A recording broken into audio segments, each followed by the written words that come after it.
War in Iraq. Has all been in vain? Welcome. Today we are commenting on the somber forecasts for Iraq predicted by John Nagel, a double veteran of the Iraq War. Good evening.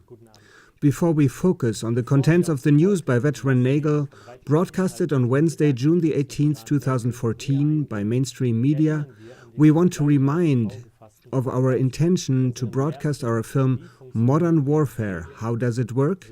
Repeatedly as long as the predicted contents are obviously being fulfilled in current events.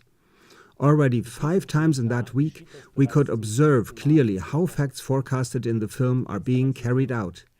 Now back to today's topic. A few years ago, John Nagel himself fought in the Iraq War. Closer investigations show that he was a high officer leading a tank unit. He is said to be an expert on fighting so-called insurgents. He even wrote a doctoral thesis and a military manual on the topic. All of this shows that this is not a neutral war veteran speaking here, but a special expert of the US Army with its proven warmongering. So across mass media, Nagel, a family father himself, is spreading his dismay about the fact that he has to watch again helplessly how violence in Iraq is escalating. He describes his Iraq war missions astonishingly as a big success. And this despite all the famous Iraq war lies of the Pentagon, which cost the lives of tens of thousands of Iraqi family fathers and their entire families. Now, 40-year-old John Nagel pronounced via mass media, "What I learned from the media these days about the situation in Iraq concerns me very much. Now it's showing that all the courage and effort has been in vain." End of quote. Why does such a war expert emphasize that he got his news via mass media?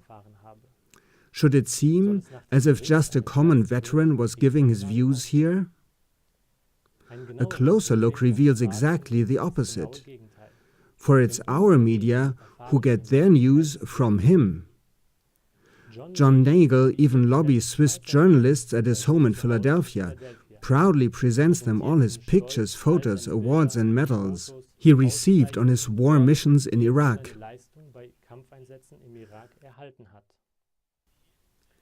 And here now is his precise message aiming at a worldwide agreement on a new US war intervention in Iraq. He says, "The USA should have left a final troop of about 10,000 in the country, like they did after all the wars over the last 100 years. They should have forced Iraq's premier al-Maliki to work with all groups of the population." End of quote. So he and his friends have been fighting in vain. 23 men of his unit have died in vain. Well, dear viewers, look at it from the viewpoint of our short film following this broadcast, Modern Warfare, How Does It Work? Realize how our mass media are permanently supporting targeted war propaganda. US warmongers ceaselessly try to push through their new world order, that is their world reign. After having kept occupied the countries they had destabilized before for more than 100 years, they have encountered a growing displeasure among the world community. The new strategy now is total escalation after having seemingly withdrawn, but only to come back and definitely take over dominion of these countries with the official blessing of the world community. This time, though, including all the oil reserves, mineral and other resources. A nice side effect for a nation with a government debt of several trillion dollars. Stay tuned and get used to taking the second glance. Just this second glance might prevent another world war in the last minute, provided you pass on your observations around you, wherever you can. Modern warfare, how does it work? First, destabilize. The aggressor fuels trouble spots in the country of his target. He destabilizes the target country even to the point of civil wars. Second, how does he do this? First, he gets in contact with all unsatisfied groups that are ready to use violence, rebels and professional terrorists in the target country. He doesn't care whether these rebels ready for violence are soccer fans, religious fanatics, left-wing, right-wing, or other radicals. They only have to be violence-prone, cold-blooded, and loyal. The aggressor promises each group a better future, the right to a voice and many other advantages. Thus everyone motivated, by whatever means, will fight for the assertion of his own individual goals.